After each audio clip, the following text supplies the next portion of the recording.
Informasi berikutnya, hampir semua lini industri terkena dampak wabah corona yang merebak di Jabodetabek. Salah satu industri yang mendapatkan pukulan cukup telak adalah industri jasa boga.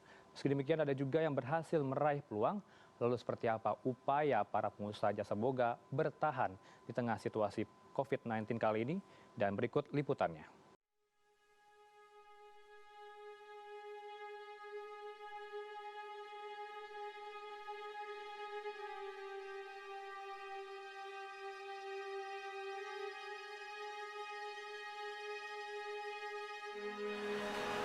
Di Oman begitu nggak? Kata kawan ada nggak? Di Oman soal itu juga soal statistik juga. Oh, nanti aja deh, Pak. Belum ya? Di melihat sholat tarawih di Arab.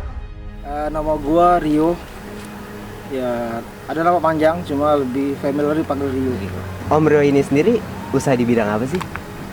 Kuliner ya? Kuliner. Pakai kuliner, makanan dan minuman. Makanan kemasan sama lagi ngelola coffee shop. Produknya produk dari Sumatera, yaitu rendang. Lalu pada saat pandemi seperti ini gimana Om? Ada efek sih, ada efek baiknya, ada efek buruknya juga. Boleh diceritain Om? Iya, efek baiknya karena orang di rumah, semua orang tinggal di rumah. Efek baiknya omset kita meningkat, penjualan kita bertambah.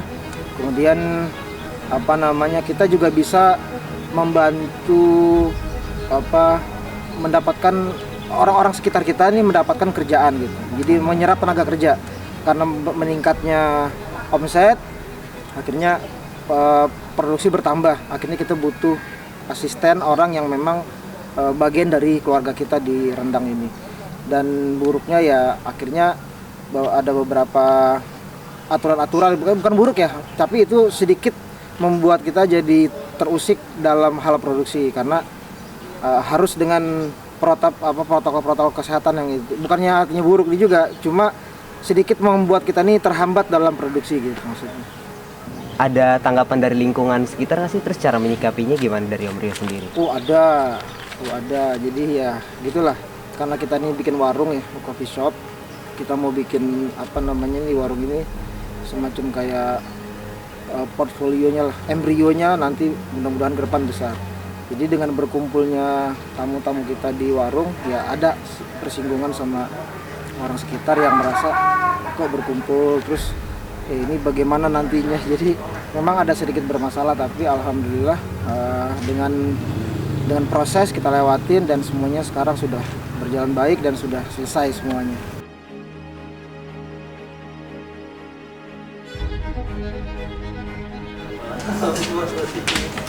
Ketika kita dihadapi masalah satu kesehatan atau ekonomi, ya pilihannya tergantung pemikiran kita. Kalau orang yang concern terhadap pemikiran kita mendahulukan kesehatan, maka otomatis ekonominya akan turun. Tapi sebaliknya, kalau dia tidak peduli masalah kesehatan, dia berjalin ekonominya, pasti ekonominya tetap naik, tapi kesehatannya mungkin turun.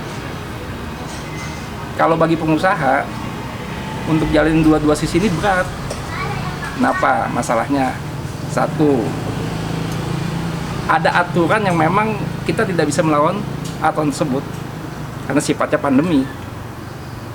Kalau kita mengikuti kemauan kita sebagai pengusaha, pasti maunya ekonomi. Tapi sekarang ya, kalau kita lihat nih keseluruhan dari Jakarta, dari Banten, dari Jawa Barat, yang saya amati antara peraturan dengan kondisi yang nyata itu nggak sesuai. Di sini yang dilemanya masyarakat. Aturan tidak ditegakkan, tapi juga tidak diiyakan. Ini masalah. Seperti apa bermainnya? Siapa yang diuntungkan? Kita nggak tahu.